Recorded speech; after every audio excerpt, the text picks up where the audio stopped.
नमस्कार दोस्तों, स्वागत है आप सभी का एक और नई वीडियो में। आज की इस वीडियो में बात करेंगे श्रीमद् भागवत गीता के बारे में। श्रीमद् भागवत गीता के पास हमारे हर प्रश्न का उत्तर है। चाहे आपकी कोई भी परेशानी हो, कोई भी इच्छा हो, श्रीमद् भागवत गीता आपके हर प्रश्न का उत्तर देती है, आपकी हर समस्या का हल देती है। चाहे वह परेशानी आपके मन की हो, धन की हो, या आपके शरीर की हो, या आपके कोई रिश्ते की हो, आपको हर समस्या का उत्तर श्रीमद् भागवत गीता में जरूर मिलेगा। आज हम उसी श्रीमद् भागवत गीता के 11 अनमोल उपदेश आपको बताएंगे जो आपकी पूरी ज़िंदगी को बदल देंगे। बस आप इन बातों को वीडियो के अंत तक ध्यान से सुनिए। जो भी व्यक्ति इस वीडियो को अंत तक सुनेगा उसे अपनी ज़िंदगी में हर समस्या का हल अवश्य मिलेगा। उसे अपनी ज़िंदगी में जो कुछ भी चाहिए वह उसे ज़रूर मिलेगा। श्रीमद् भागवत गीता का सबसे पहला उपदेश यही है कि कोई अगर आपका अपना है या कोई आपसे बड़ा है तो उसका अपने प्रति गलत व्यवहार कभी भी सहन नहीं करना चाहिए। यह गीता का उपदेश हमारी ज़िंदगी से जुड़ा है। हम भी अपने मन की अधिकतर तकलीफ़ों को यह सोचकर ज़िंदगी भर सहते रहते हैं कि यह तो मेरा अपना है, यह तो मुझसे बड़ा है, इसको हम कैसे कुछ कह सकते हैं। हम अगर नहीं सहेंगे, कुछ कह देंगे तो हमारे रिश्ते ही खराब हो जाएंगे, हमारे रिश्ते ही समाप्त हो जाएंगे। पर सोचने की बात तो यह है कि इस व्यक्ति को आप अपना कैसे मान सकते हैं जो आपकी तकलीफ़ों की वजह बने। अपना तो वह होता है जो हमारी तकलीफ और परेशानियों को दूर कर दे। तो गीता का यह उपदेश है कि किसी को भी अपना फ़ायदा मत उठाने दो, किसी को भी अपना खुद पर जुल्म मत होने दो, क्योंकि आप जितना सही रहोगे लोग आपको उतना सहने के लिए और मजबूर करेंगे। गीता का पहला अध्याय जिसका नाम है अर्जुन विशद योग और दूसरा अध्याय जिसका नाम है सांख्य योग, उसके आरंभ में अर्जुन ने श्री कृष्ण के आगे अपना दुख प्रकट किया है कि हे केशव, मैं कौरवों से कैसे युद्ध कर सकता हूँ। यह सब तो मेरे अपने ही हैं। मैं कैसे भीष्म पितामह और द्रोणाचार्य से युद्ध करूँगा, क्योंकि वो दोनों मेरे पूजनीय है। इसलिए इन गुरुजनों को मानने से तो अच्छा है मैं भिक्षा के अन्न को खाकर अपने जीवन का गुजारा करूं।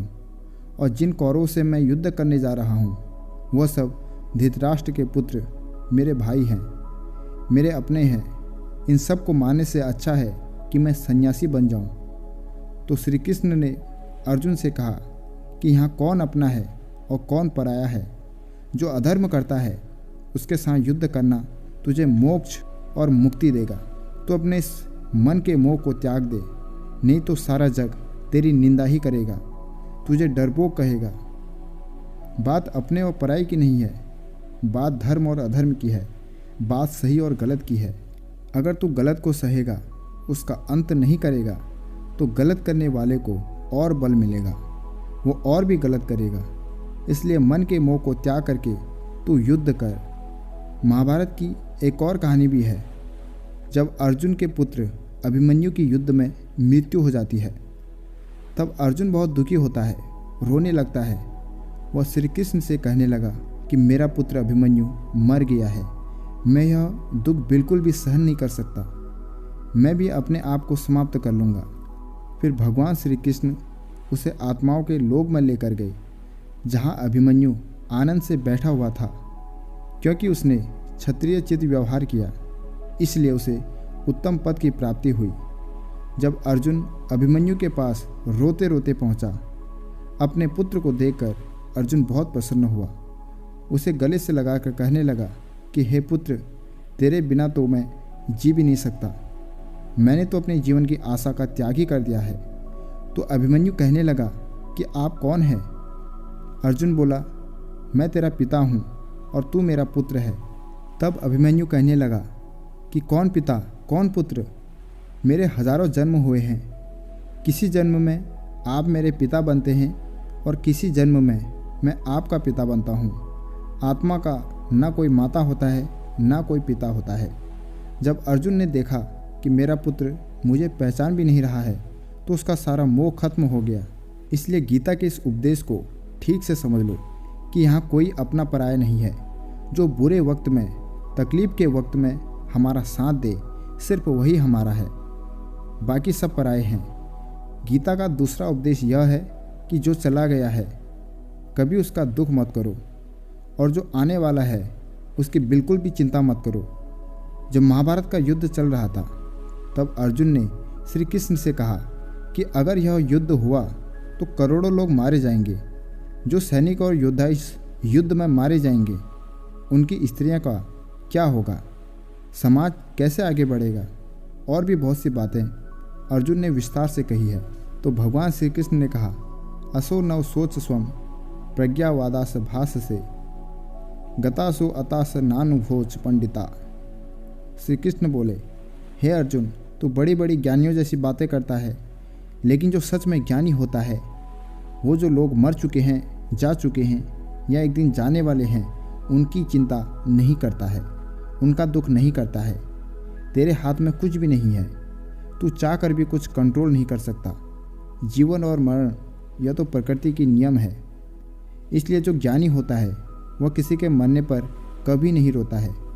ज्ञानी जन न ही बीते हुए कल का शोक करते हैं और न ही आने वाले कल की चिंता करते हैं। इसलिए जो होने वाला है वह होकर ही रहता है, और जो नहीं होने वाला है वह कभी नहीं होगा। ऐसा निश्चय जिसको समझ में आ जाता है, जिसकी बुद्धि में आ जाता है, उसे कभी कोई चिंता नहीं सताती, कोई दुख नहीं सताता। हमारे सारे दुखों का कारण यही है, जो वक्त गुजर चुका है उसे सोच सोच कर परेशान होते रहते हैं। यहाँ भविष्य की चिंता करके हम खुद को बीमार कर देते हैं, खुद को नष्ट कर देते हैं। गीता का ज्ञान हमें यही सिखाता है कि ना तो हम बीता हुआ कल बदल सकते हैं और ना ही आने वाले कल पर हम कंट्रोल कर सकते हैं। हमारे हाथ में सिर्फ वर्तमान है, सिर्फ आज का पल है। इसलिए तनाव और चिंताएं भूतकाल और भविष्यकाल के बारे में सोचते रहने से हमें और भी परेशानी होती है। हम हमेशा उसी में जीते रहते हैं, मगर वर्तमान में कभी नहीं जीते, इस पल को कभी नहीं जीते। जब आप वर्तमान का पूरा आनंद लेना सीख जाओगे तभी आपकी ज़िंदगी से तनाव कम होगा, चिंताएं खत्म होंगी। वर्तमान में जीना एक बहुत बड़ी उपलब्धि है। हमारे हाथ में सिर्फ आज का ही पल है। हमें जो भी करना है आज ही करना है। कभी यह सोचकर समय को नष्ट नहीं करना चाहिए कि अभी मेरे पास बहुत समय बचा है। एक गुरुजी ने अपने एक शिष्य को पारस का पत्थर दिया। उनका वह शिष्य बहुत आलसी था, हर काम को कल पर टाल देता था। तो गुरुजी ने उसे कहा कि मैं तुझे यह पारस पत्थर दे रहा हूँ। इस पारस पत्थर से जब तू लोहे को स्पर्श कराएगा तो वह लोहा स्वर्ण बन जाएगा, सोना बन जाएगा। और यह पारस पत्थर मैं तुझे 1 महीने के लिए दे रहा हूँ। जब 1 महीना समाप्त हो जाएगा तब मैं तुझसे यह पत्थर वापस ले लूँगा। तब तक तू इस पत्थर को अपने पास ही रख। गुरुजी का वह शिष्य बाज़ार में लोहा खरीदने के लिए गया। जब बाज़ार में और लोहा खरीदने पहुँचा तो उसे लोहे का रेट बहुत महंगा लगा। उसने कहा, थोड़े दिन रुक के ले लूँगा, जब लोहे का रेट कम हो जाएगा। पर उसकी बुद्धि में यह बिल्कुल नहीं आया कि इस लोहे को मैं सोना बनाकर बहुत अधिक धन कमा सकता हूँ। लेकिन उसके मन की सुस्ती, उसके मन का आलस्य, उसकी वजह से उसने उस काम को कल पर टाल दिया। ऐसे करते करते पूरा महीना समाप्त हो गया। फिर गुरुजी उस शिष्य के पास आ पहुँचे कि बताओ तुमने कितना सोना बनाया। शिष्य बोला कि मैंने तो अभी सोना बनाना शुरू ही नहीं किया। तो गुरुजी ने कहा, मुझे मेरा वह पत्थर वापस चाहिए। शिष्य बोला कि नहीं, मुझे थोड़ा वक्त दीजिए, मैं थोड़ा सोना बनाना चाहता हूँ। गुरुजी ने कहा, यह पारस पत्थर पूरा 1 महीना तेरे पास रहा, पर तू कुछ नहीं कर पाया, लेकिन अब समय समाप्त हो चुका है। ऐसे ही हमारा जीवन है, हमारी ज़िंदगी है, और यह समय ही पारस पत्थर है। हम समय के एक एक पल से अपने जीवन को सोना बना सकते हैं। लेकिन हमें यह लगता है कि हमारे पास बहुत समय बचा है। चाहे एक दिन ज़िंदगी को जी लेंगे, एक दिन ज़िंदगी में खुश हो जाएंगे, लेकिन वह दिन कभी नहीं आता और हम ज़िंदगी भर भागते रहते हैं, चिंता करते रहते हैं, दुखी होते रहते हैं। लेकिन ज़िंदगी को जीना, खुश रहना हम भूल जाते हैं। इसलिए गीता का ज्ञान हमें यह सिखाता है कि आप आज में जीना सीखो, इस पल में जीना सीखो। तीसरा उद्देश्य यह है कि मौत से डरना बिल्कुल व्यर्थ है। श्री कृष्ण ने गीता में यह कहा है कि यह संसार मृत्यु लोक है। जिसका भी जन्म यहाँ हुआ है वह एक दिन जरूर मर जाएगा। जिसका आरंभ हुआ है उसका अंत अवश्य होगा। हम इसे रोक नहीं सकते हैं। जैसे हम रोज कपड़े बदलते हैं वैसे हमारी आत्मा नया शरीर धारण करती है। मृत्यु सिर्फ इस जीवन का एक नया आरंभ है, इस जीवन का अंत नहीं है। आत्मा कभी नहीं मर सकती है और न ही इसे कोई मार सकता है, लेकिन मौत का डर मनुष्य को सबसे ज़्यादा लगा रहता है। मौत का दुख भी इंसान को सबसे ज़्यादा होता है। एक पेड़ में दो पक्षियों का जोड़ा रहता था। उन दोनों को एक दूसरे से बहुत प्रेम था। उन्होंने साथ जीने मरने की कस्में खाई थी। एक दिन वहाँ एक भिखारी आया और उसने एक तीर चलाकर वहाँ पेड़ पर बैठे मादा पक्षी को मार दिया। तो वो अकेला नर पक्षी रोने लगा कि मैं तुम्हारे बिना कैसे जी पाऊँगा। तुम्हारी जगह मेरी मृत्यु आ जाती, मेरा जीवन तुमको मिल जाता। वो रो रो के बहुत विलाप करने लगा। इतने में ही उस शिकारी ने दूसरा तीर चलाया और उस नर पक्षी को भी मार दिया। तो वास्तविकता में यह कहानी हमारी ही है। हम भी रोते रहते हैं जब कोई मरता है, लेकिन हमें यह नहीं पता कि एक ना एक दिन हमारा भी जीवन समाप्त हो जाएगा। हम भी उसी मृत्यु के पेड़ पर ही बैठे हैं, लेकिन शरीर का मिटना हमारा अंत नहीं है। श्री कृष्ण ने अर्जुन से कहा कि हे अर्जुन, तेरे और मेरे अनंत जन्म हुए हैं। तुझे कुछ भी याद नहीं है, लेकिन मुझे सब याद है। जो व्यक्ति सत्य को समझ ले कि मैं यहाँ इस संसार में कुछ समय के लिए आया हूँ, उसकी ज़िंदगी के सारे झगड़े, सारे दुख, सारी चिंताएं ही समाप्त हो जाएंगी। जब इस संसार से जाना ही है तो दुख किस बात का। पहले के ज़माने में साधु महात्मा लोग पैदल यात्रा करते थे। यात्रा करते करते वे एक नगर में पहुँचे। वे महात्मा बहुत थक चुके थे। उस नगर में उन्होंने एक महल देखा और उन्होंने उस महल में जाकर विश्राम करने का सोचा और वह महल में जाकर सो गए। जब उस महल में वहाँ का राजा पहुँचा तो अपने पलंग पर उस महात्मा को सोता देखकर बहुत हैरान हो गया। राजा उस महात्मा से पूछने लगा कि तुम मेरे महल में कैसे घुस आए और मेरे बिस्तर पर सो रहे हो। महात्मा कहने लगा, यह तुम्हारा महल है, मुझे तो लगा यह धर्मशाला है। तो राजा ने कहा, आपको मेरा महल धर्मशाला कैसे लगा। महात्मा ने राजा से प्रश्न किया कि तुमसे पहले इस महल में कौन रहता था। तो वह राजा बोला कि मुझसे पहले मेरा पिता यहाँ पर रहते थे और उससे पहले मेरे दादाजी यहाँ पर रहते थे। तो महात्मा ने फिर प्रश्न किया कि क्या तुम इस महल में हमेशा रहोगे या तुम्हारे बाद कोई और भी यहाँ रहेगा। तो राजा कहने लगा कि मेरे बाद मेरा पुत्र इस महल में रहेगा। तो महात्मा राजा से कहने लगे कि जिस जगह पर रहने वाले बार बार बदल जाते हैं उसे घर कैसे कह सकते हो। वह तो धर्मशाला ही है, इसलिए तेरे महल को धर्मशाला समझकर मैं इसमें रात बिताने के लिए आ गया। धर्मशाला जान जग को जीव सब मेहमान है। मोह किससे मत करो, सब स्वप्न का समान है। यदि हम भी इस बात को समझ लें, हम यहाँ कुछ समय के लिए आए हैं, आनंद करने के लिए आए हैं, खुश रहने के लिए आए हैं, तो हमारे सारे दुख समाप्त हो जाएंगे। जब हम अपना मोह यहाँ जमा लेते हैं, अपना दावा यहाँ जमा लेते हैं कि यह मेरा है, इसे मैं छोड़ नहीं सकता, इसके बिना मैं जी नहीं सकता, तो हमारा जीवन दुखों से भर जाता है। इसलिए जीवन में मृत्यु का भय त्याग करके जीवन का प्रतिफल आनंद लेना चाहिए। गीता का चौथा उपदेश मन और विचारों को कंट्रोल किए बिना जीवन में कभी शांति और सुकून मिलने वाला ही नहीं है। अर्जुन ने श्री कृष्ण से कहा कि मेरा मन सही गलत सब कुछ जानता है, फिर भी मेरे विचार और मेरा मन मुझसे कंट्रोल नहीं होता है। जो करना चाहता हूँ वह मैं नहीं कर पाता हूँ, और जो नहीं करना चाहता हूँ वह मेरा मन मुझसे ज़बरदस्ती करवाता है। इसलिए मैं बेचैन हो गया हूँ, मुझे शांति प्राप्त नहीं हो रही है। तो श्री कृष्ण भगवान ने कहा, उसके लिए तुझे अपने मन और विचारों से डिटैच होकर अपने मन और विचारों को सही दिशा में ले जाने की प्रैक्टिस करनी होगी, अभ्यास करना होगा, और यह एक दिन का काम नहीं है। जब तक तू अपने मन और विचारों की गुलामी का त्याग नहीं करता, तब तक तुझे जीवन में कभी शांति नहीं मिलेगी। एक राजा था, वह बहुत बेचैन और परेशान रहता था। एक दिन वह अपने गुरुजी के पास गया और उनसे कहने लगा कि मेरा मन बहुत बेचैन है, मैं बहुत परेशान हूँ। मैंने पूरे संसार को जीत लिया है, सब कुछ है मेरे पास, पर मैं खुश नहीं हूँ। मेरे मन में सुकून नहीं है, शांति नहीं है। तो गुरुजी ने राजा से कहा कि तुम्हारे नगर में अगर कोई ऐसा व्यक्ति है जिसने सुकून को प्राप्त कर लिया है, शांति को प्राप्त कर लिया है, तुम उसका एक बार कुर्ता पहन लो तो तुम्हारे जीवन में भी शांति आ जाएगी। राजा बहुत प्रसन्न हो गया कि यह तो बहुत आसान काम है। वह अपने राजमहल में आया और राजसभा में वह सबसे कहने लगा कि आप लोगों में से जो भी शांत हो चुका है, जिसे सुकून मिल गया हो, वह अपना कुर्ता मुझे दे दो। बदले में जितना भी धन मांगोगे मैं उसे दे दूंगा। सब लोग एक दूसरे का मुंह देखने लगे।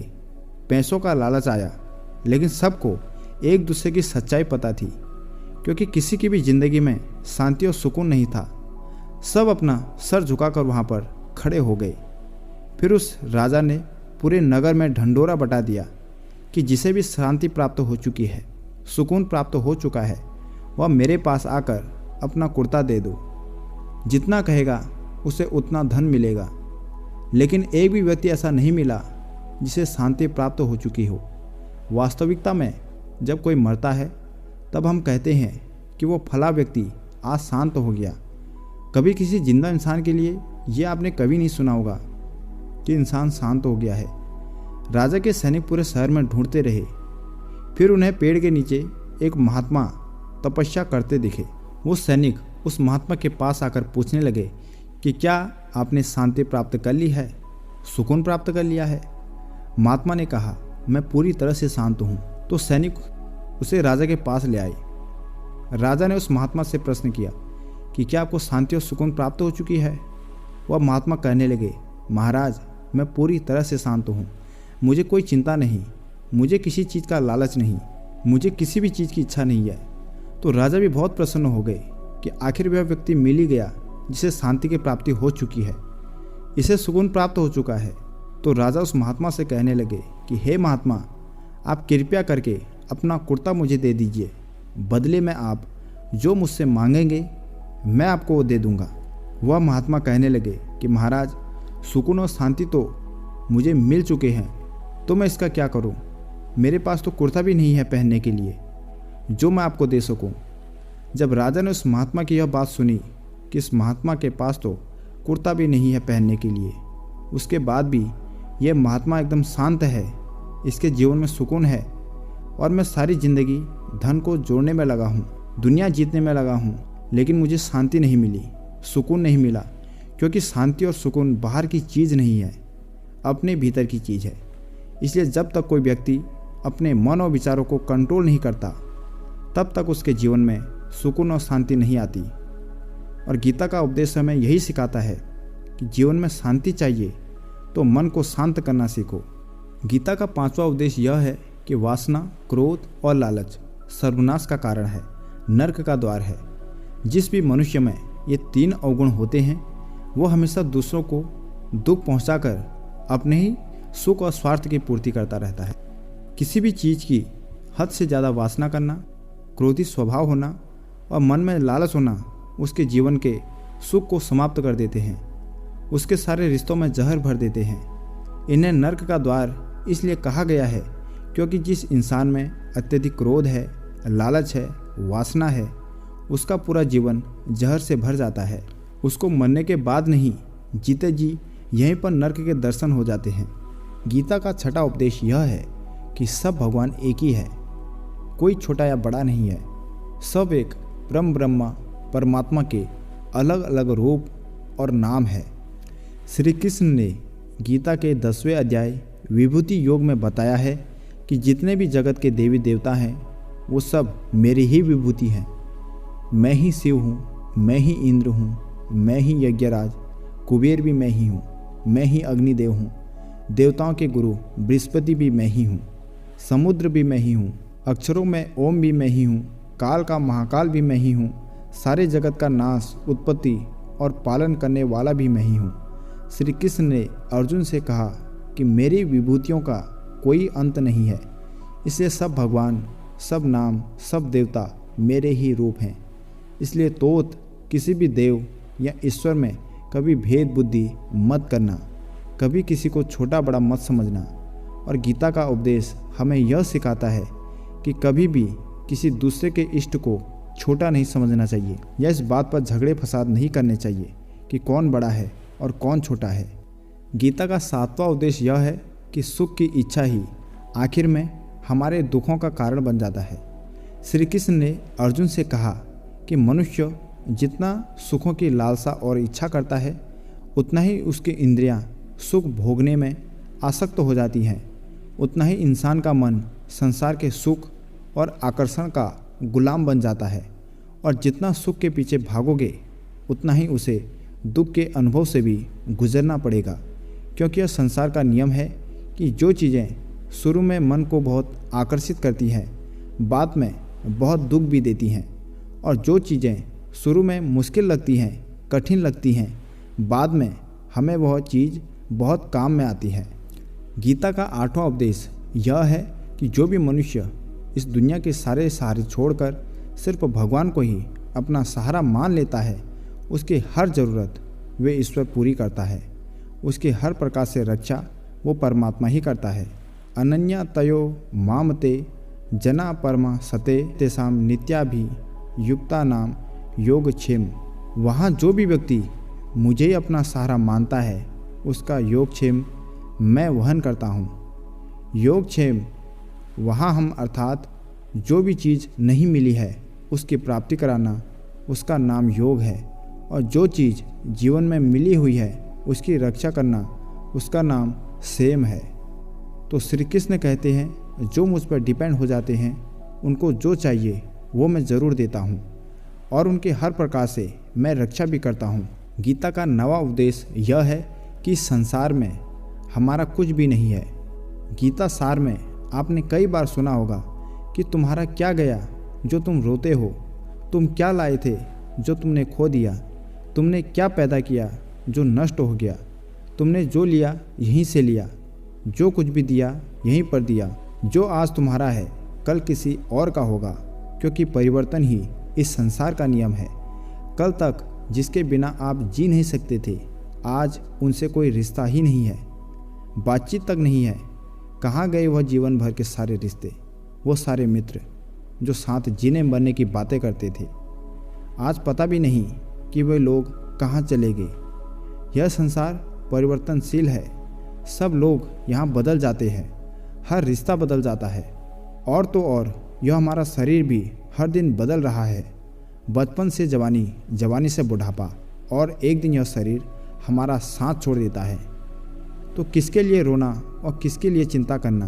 हम सारी ज़िंदगी चीज़ों को, रिश्तों को, ज़िंदगी को बनाने में, सजाने में, संवारने में लगे रहते हैं, लेकिन एक दिन सब कुछ बिखर जाता है। सारी ज़िंदगी जिस संपत्ति, जिन रास्तों के लिए हम लड़ते रहते हैं, एक दिन सब कुछ छोड़ करके हमें इस दुनिया से जाना पड़ता है। गीता का 10वां उपदेश हमें यह सिखाता है कि किसी से भी हद से ज़्यादा मोह कभी मत करना। श्री कृष्ण ने गीता का पूरा ज्ञान ही अर्जुन के मोह को नष्ट करने के लिए कहा है। यह मोह ही है जो इंसान को सबसे ज़्यादा रुलाता है। वह इतना बलवान है कि शेर जैसे इंसान को भी गीदड़ बना देता है। जो अर्जुन युद्ध में देवताओं से भी जीत गया, पर अपने रिश्तेदारों को युद्ध में देखकर उसका हाथ कांपने लगा। वह बोला, हे केशव, मेरे हाथ में धनुष पकड़ने की ताकत भी नहीं बची है, मेरे हाथ कांप रहे हैं, मैं युद्ध नहीं कर पाऊंगा। ये मोह इतना पेनफुल होता है जिसकी पीड़ा न सह पाने के कारण कई लोग अपनी ज़िंदगी ख़त्म कर देते हैं, आत्महत्या तक कर लेते हैं कि इस व्यक्ति के बिना हम जी नहीं सकते। जीवन में किसी से भी हद से ज़्यादा मोह करोगे तो जीवन भर पीड़ा का ही सामना करना पड़ेगा। जो व्यक्ति अपने मोह से बाहर नहीं आता उसका सब कुछ उससे छिन जाता है, उसकी सारी खुशी खत्म हो जाती है। इसलिए गीता का ज्ञान बार बार यही सिखाता है कि अपने मन के मोह को त्याग करके आप बलवान बनो, बुद्धिमान बनो, सत्य के दर्शन करो कि वास्तविकता क्या है। क्योंकि हमारा मोह हमें हमेशा झूठ ही दिखाता है, झूठ पर ही विश्वास दिलाता है और दिल में झूठी उम्मीदें जगाता है, और यही हमारे दुखों का बड़ा कारण है। हम ही मोह कर लेते हैं, हम ही लोगों से उम्मीदें लगा बैठते हैं, पर वास्तविकता बिल्कुल अलग होती है। लोग वैसे नहीं होते जैसे हम मान लेते हैं, जैसा हम समझ लेते हैं, क्योंकि मोह के कारण हमें सच्चाई नहीं दिख पाती, लोगों का असली चेहरा नहीं दिख पाता। इसलिए गीता का उपदेश हमें यह सिखाता है कि जीवन में अगर आनंद और प्रसन्नता से रहना है तो किसी से भी हद से ज़्यादा मोह, हद से ज़्यादा प्यार कभी नहीं करना चाहिए। गीता का 11वां उपदेश यह है कि इस दुनिया में अगर आए हो तो दुख तो मिलेगा ही मिलेगा। दुख से कभी घबराना मत, दुख से कभी मत डरना।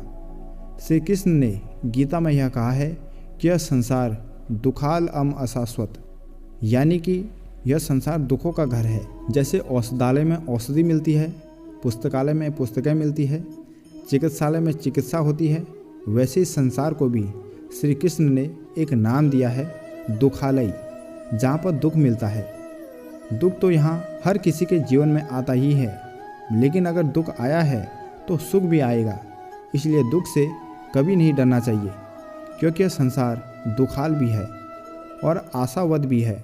आशास्वत का मतलब यही होता है कि यहाँ परमानेंट कुछ भी नहीं है, यहाँ सब कुछ बदल जाता है। दुख सुख में बदल जाता है और सुख दुख में बदल जाता है। सम्मान अपमान में और अपमान सम्मान में बदल जाता है। खुशी दर्द में और दर्द खुशी में बदल जाती है। जीत हार में और हार जीत में बदल जाती है। कुछ भी परमानेंट नहीं है, ना ही हम परमानेंट हैं और ना ही हमसे जुड़ी कोई भी चीज़ यहाँ पर परमानेंट है, क्योंकि ये संसार अशाश्वत है, शाश्वत नहीं है। यहाँ सब कुछ बदलने वाला है, यहाँ कुछ भी परमानेंट नहीं रहेगा, तो आपका दुख भी परमानेंट नहीं रहेगा। इसलिए दुख से कभी नहीं डरना चाहिए। गीता का यह उपदेश हज़ारों साल पुराना है, लेकिन आज भी नए से नया है। पूरे विश्व में गीता को सबसे ज़्यादा पढ़ा गया है और सबसे कम समझा गया है। श्रीमद् भागवत गीता के ये उपदेश अगर कोई व्यक्ति को ठीक से समझ आए और यदि वह उसे अपनी ज़िंदगी में उतार ले तो यह पक्की बात है, वह अपनी ज़िंदगी में जो चाहे वह हासिल कर सकता है। अपने जीवन के हर समस्या से वह एक पल में बाहर आ सकता है।